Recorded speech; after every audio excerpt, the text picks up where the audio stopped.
Now to the Final Four and a man who has been a picture of perfection at this climactic weekend in college basketball since the 1950s. David Begnaud has his story.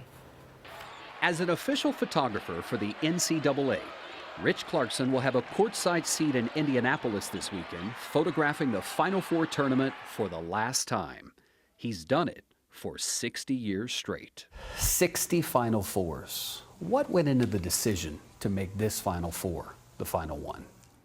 You know, where I sit cross-legged in the corner of the court, and I'm sitting there, and it comes halftime, it comes the end of the game, it gets more and more difficult just to stand up. As evident by the press credentials in his Denver home, at 82 years old, he's covered more major sporting events than he can remember. Rose Bowl, UCLA, Texas Relays, World Series, 1980. Yep. You photographed 4 Super Bowls. 6 Olympics. Is there something about basketball that's more of a draw for you? There are no helmets, there's no shoulder pads. You get to see everyone all the time. What drew you to college rather than professional? The college game, I think, is more charming. In 1966, he documented Texas Western with the first all-black starting lineup in an NCAA final, upset the all-white #1 ranked Kentucky. How many Sports Illustrated cover photos did you go on to have? It's in the 40s somewhere. I don't count. That Wilt Chamberlain photo, that low-angle shot, does that rank at the top in terms of your favorite photos you've taken? It would be my favorite for one reason. It was the first picture I ever sold to Sports Illustrated.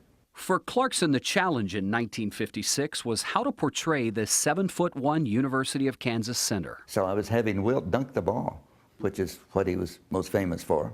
So he stopped for a second. He sat in a folding chair right behind me to retie his shoes. So I moved the chair right out to where I had the lights all set up. I said, okay, now go ahead and continue tying your shoes. It's spontaneous. It's real.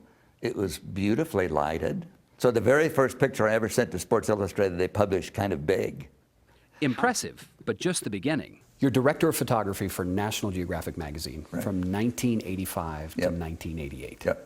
Did some of what you learned and experienced there translate over into sports? You're basically a photojournalist. And whether it be sports or natives in Africa, I mean, it's all the same thing. The one thing that Rich does that is magical is that he really gets into telling a story and a complete story.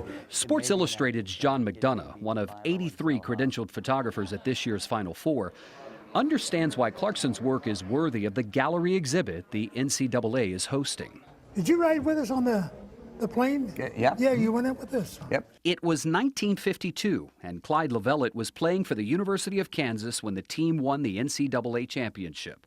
Clarkson was just 20 years old. That's the first NCAA that you photographed. I read you sold your first photograph for 75 cents. 75 cents, yeah. What does a Rich Clarkson photo go for now? Probably around the $5,000 range. Makes for a nice living. It makes the evening martini affordable. He shot his first picture in his native Kansas using his mother's box camera. He was one of the first in NCAA history to use a long telephoto lens to shoot the other side of the court. Today, his photographs are published all over the world. This is Magic Johnson. Look at that photo. Yeah. Talk about beautiful lighting there. Yep. Clarkson shot UCLA's 9 consecutive NCAA championships under legendary coach John Wooden. He said it was his favorite picture of his entire career. It occurs to me looking through these books and these photos, you've never had kids, you've never been married. Right. You gave your life to photography. Yeah, an occasional martini. At 82, likely with a martini in hand, Rich Clarkson will retire with the best record in NCAA history. Because every time this man shoots, it's always a score. Director of photography for National Geographic. Right. More than 40 covers of Sports Illustrated. Official NCAA photographer. What's left to do? Oh, go to dinner. Go to dinner. Right. And a good martini. Yeah, maybe 2. For CBS This Morning Saturday, I'm David Begnaud in Denver, Colorado. I remember seeing his pictures in Sports Illustrated as a kid, and they were just stunning. And I wish him another His martini. use of light in Yeah, all of those images, fabulous. and to think about how chaotic those scenes are to capture those images. All right.